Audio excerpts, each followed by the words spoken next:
ओम सत्यमेव जयते। मित्रों, सज्जनों, बेलियों, सत्संगियों, प्रभु प्रेमियों, आज हम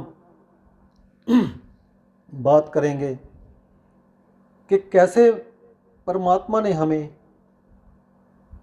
शहंशाह बनाकर भेजा है, लेकिन हम सारा जीवन भिखारी की तरह ही गुजार देते हैं और रोते रोते ही आते हैं और सारा जीवन रो रो कर गुजार के चले जाते हैं। 84 लाख योनियों में एक मनुष्य की योनि ही ऐसी है। मनुष्य जन्म ऐसा है जिसमें परमात्मा ने हमको खुद परमात्मा होने का अवसर दिया है। हम कैसे मनुष्य से परमात्मा बन सकते हैं, ये सब कुछ परमात्मा ने हमारे अंदर रख कर ही भेजा है। परमात्मा ने हमको शहंशाह बनाकर भेजा है, लेकिन हम सारी उम्र मांगते ही रहते हैं। हमको मिलता जाता है और हम मांगते जाते हैं। हमारा भिखारीपन कभी ख़त्म नहीं होता। इसीलिए ही हम वो शहंशाही से दूर रहते हैं जो परमात्मा ने हमारे अंदर भरकर ही भेजा हुआ है। परमात्मा ने तो हमको कहा है, जो मांगे ठाकुर अपने ते सोही सोही देवै। जो मांगे ठाकुर अपने ते सोही सोही देवै। नानक दास मुख ते जो बोले, इहाँ उहाँ सच होवे। जो मांगे ठाकुर अपने ते सोही सोही देवे। जो मांगे ठाकुर अपने ते सोही सोही देवे। परमात्मा ने जब हमको धरती पे भेजा है तो ये सब कुछ हमारे अंदर भरकर ही भेजा है कि परमात्मा हमको कह रहा है कि जो भी मांग लो, इसमें कोई कंडीशन नहीं लगाई है कि 2 में से 1 चीज़ मांग लो या 5 में से 2 चीज़ें मांग लो। जो मांगे ठाकुर अपने, तुम जो भी अपनी होशियारी से, अपनी चालाकी से, अपनी समझ से मांग सकते हो, मांग लो। लेकिन यहाँ मज़े की बात यह है कि सारा जीवन हम परमात्मा से मांगते रहते हैं और जो मांगते हैं वो देता रहता है, लेकिन फिर भी हम भूखे के भूखे ही रहते हैं, कभी संतुष्ट नहीं होते। वो संतोष धन नहीं हमको मिलता। और कहाँ हमें वरदान मिला हुआ है कि जो मांगे, जो कुछ भी। लेकिन हम मांगते ही रहते हैं, लेकिन हमने कभी ये नहीं सोचा कि जो इतना बड़ा परमात्मा जो हमें सब कुछ देने में समर्थ है, कभी उससे हम अपना दिल से उससे रिश्ता जोड़ने की कोशिश नहीं की। दिल से रिश्ता परमात्मा से कैसे जुड़ता है? परमात्मा से दिल का रिश्ता भिखारी बनने से नहीं, शहनशाही से बनता है। शहनशाही कैसी? शहनशाह उसको कहते हैं जिसका मांगना समाप्त हो जाता है, वो फिर शहनशाही के जिसका मांगना समाप्त हो जाता है वही शहनशाह बन सकता है। कभी हमने ये नहीं सोचा कि जो हमको सब कुछ दे रहा है और हम मांग रहे हैं वो देता जाता है, फिर भी हम अंदर से हमें कुछ खोया खोया क्यों लगता है? हमें वो आनंद, वो संतुष्टि, वो शहनशाही, वो कंटेंटमेंट, वो प्रेम, वो सत्य, वो समाधि, वो सनातन सत्य क्यों नहीं मिलता? क्योंकि हमारी मांग ही गलत है। जब हम अपनी मांग को सुधारेंगे तब हम उस प्रेम के अमृत को पान कर सकते हैं जिसके लिए कहा गया है कि प्रेम गली अति सांकिरी जामे दो न समाये, जब मैं था तब हरि नहीं था, अब हरि है मैं नहीं। मांगने से कैसे हम भिखारी के भिखारी रह जाते हैं और हमारी जेब कैसे खाली की खाली रह जाती है? ये हमारी तरफ से रहती है, परमात्मा की तरफ से कोई कमी नहीं है। वो तो कहता है जो भी मांग लो वो देने को तैयार है। लेकिन हम धोखा कहाँ खाते हैं? हम धोखा खाते हैं अपनी छोटी बुद्धि के कारण, अपनी मूर्खता के कारण। क्योंकि हम अपनी बुद्धि से मांगते रहते हैं, अपनी सोच से मांगते रहते हैं। कभी हम धन मांग लेते हैं, कभी हम गाड़ी मांग लेते हैं, कभी हम गृहस्थी के बारे में कुछ ना कुछ मांगते रहते हैं। लेकिन ये सब कुछ मिलने के बाद भी हम निर्धन ही रहते हैं, क्योंकि अंदर से जो खुशी, संतुष्टि, जो अंदर से सच्चा प्रेम, परमात्मा का प्रेम, जो हमारे जन्म जन्मों के बंधनों को मिटा देता है, वो प्रेम तो मिलता है संतोष धन से। जब तक हमको संतोष धन नहीं मिलता तब तक हम निर्धन, भिखारी, दरिद्र, दरिद्र के दरिद्र ही बने रहेंगे। मुझे एक कहानी याद आ रही है। एक भक्त था, उसने बहुत भक्ति की और एक बार परमात्मा उसकी भक्ति से खुश होके प्रकट हो गए।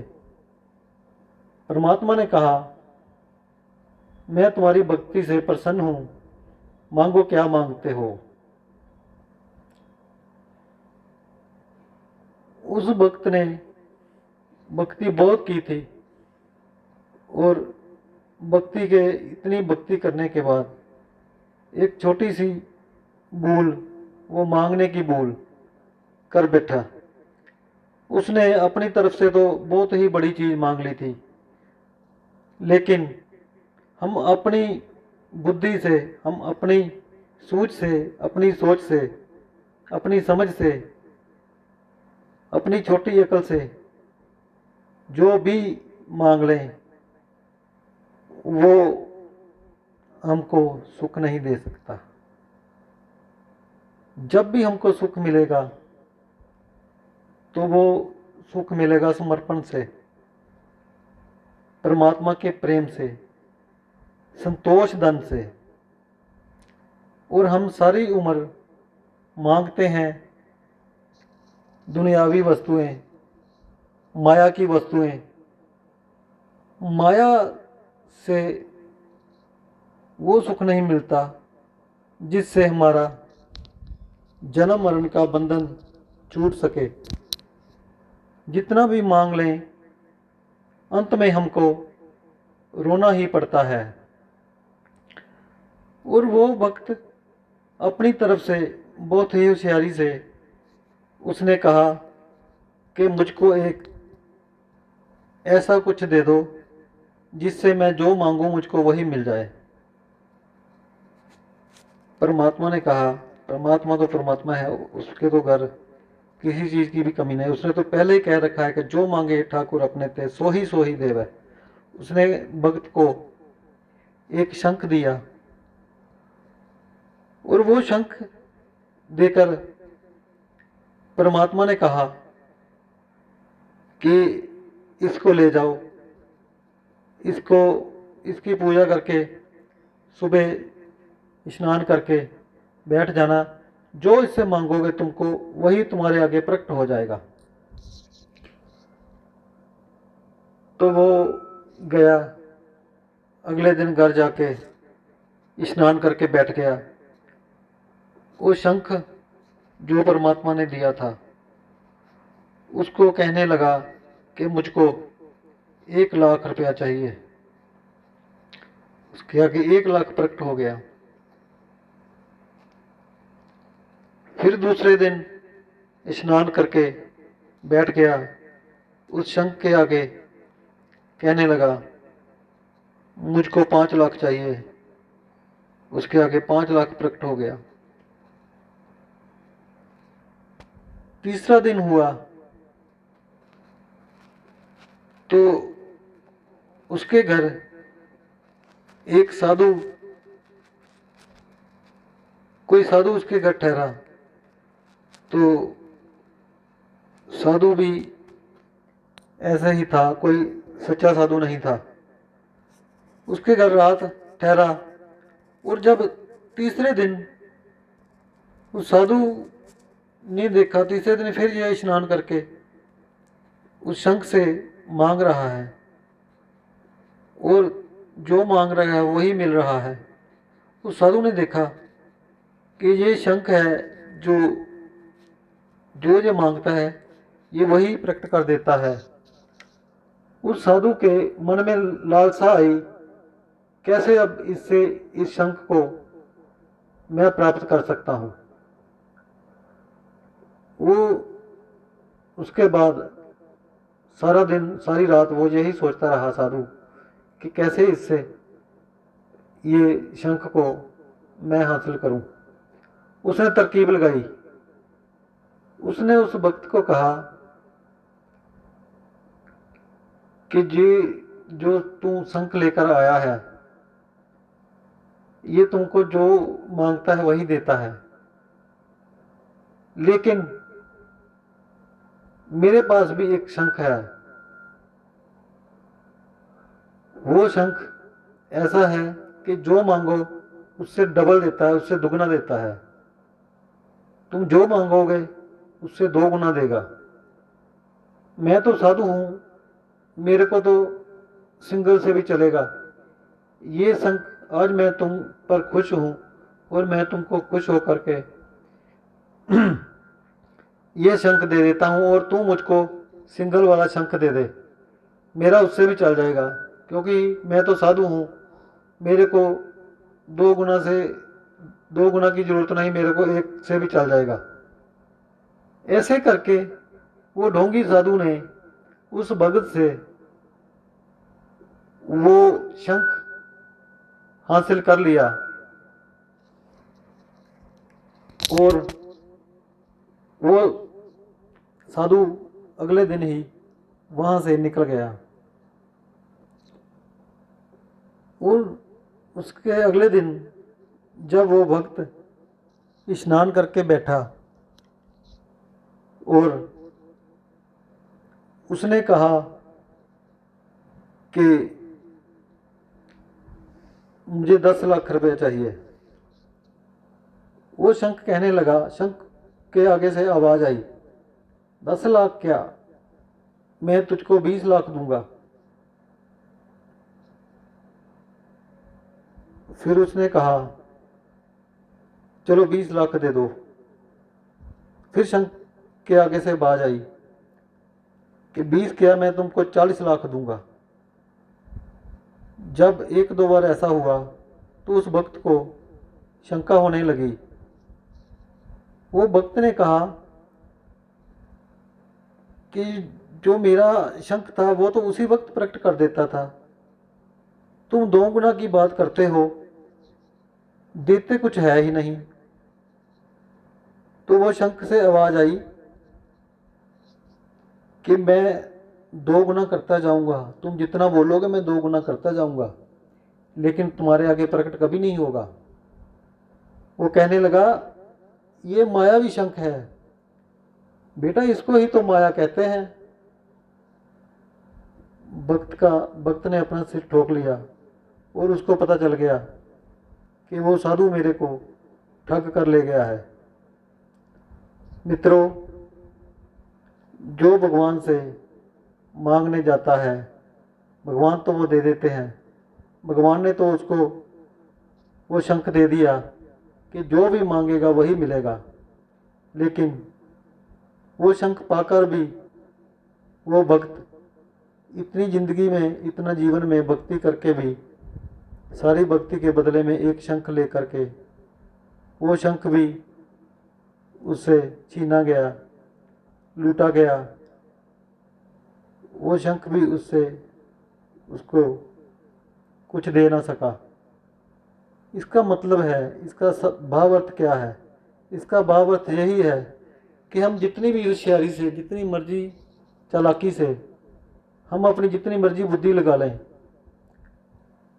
हम मांग कर कभी भी सुखी नहीं रह सकते। और हम सुखी कैसे रह सकते हैं? हम सुखी रह सकते हैं सिर्फ इससे कि तेरा पाना मीठा लागे, जो तुध पावे सो भली कार। हम इसके अलावा, इसके बिना समर्पण के कभी भी हम संतोष धन को, सच्चे सुख को, सनातन सुख को, परमानंद को प्राप्त नहीं कर सकते, जो कि हमारी असली शहंशाही है, जिसके लिए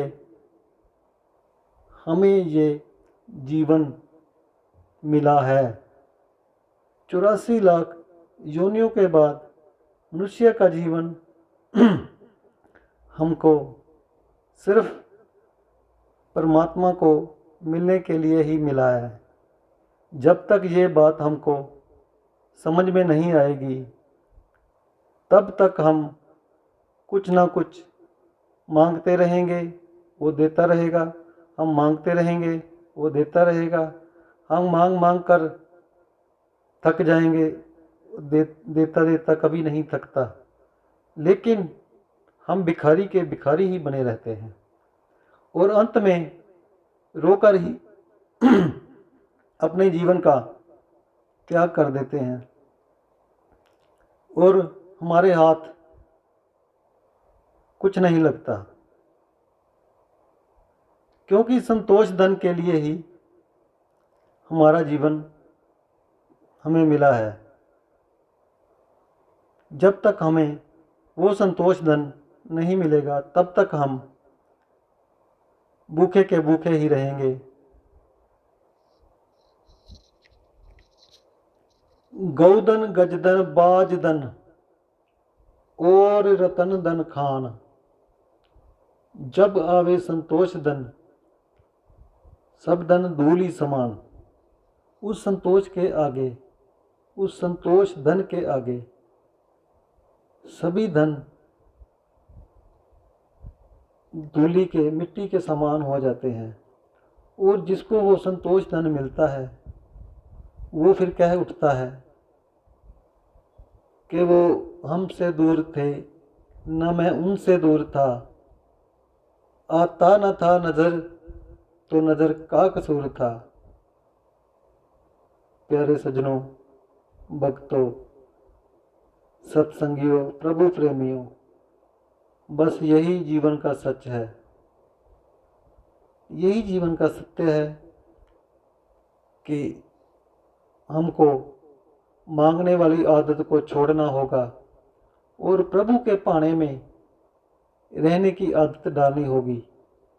अगर हमको परमानंद चाहिए, अगर हमको परमात्मा चाहिए, अगर हमको संतुष्टि चाहिए, अगर हमको कंटेंटमेंट चाहिए, अगर हमको परम विश्राम चाहिए, तो हमको परमात्मा से कुछ मांगना नहीं, परमात्मा के समर्पण में जीना है।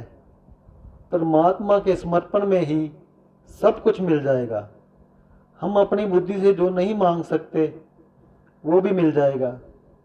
हम मूर्ख हैं, जब ये बात हमको समझ आएगी तभी वो प्रखर बुद्धि जो ये बताती है कि परमात्मा के समर्पण में ही सच्चा सुख है, तब ही हम परमात्मा को पा सकेंगे। नहीं तो हम अपनी बुद्धि से तो हम हमेशा मूर्ख हैं। जब हम समर्पण में चलते हैं तो फिर वो सुपर कंप्यूटर, वो सुपर जो हमारे ऊपर हमारी अच्छी सोच से अच्छी सोच भी वो काम नहीं कर सकती जो हमारा समर्पण कर सकता है। इसलिए हम समर्पण में जीवन गुजारें, ना कि मांगने में। हम मांग मांग कर भी वो नहीं मांग सकते जो परमात्मा हमको बिना मांगे दे सकता है। बिन मांगे मोती मिले, मांगे मिले ना भीख। ये सब, ये सोच, ये परमात्मा को पाने की सोच भी परमात्मा की कृपा से ही आती है। इसलिए हम परमात्मा के आगे प्रार्थना करें कि हे परमात्मा, हमें सद्बुद्धि दो जिससे हम तुम्हारे समर्पण की ओर बढ़ सकें। बस यही जीवन का सत्य है। ओम सत्यमेव जयते।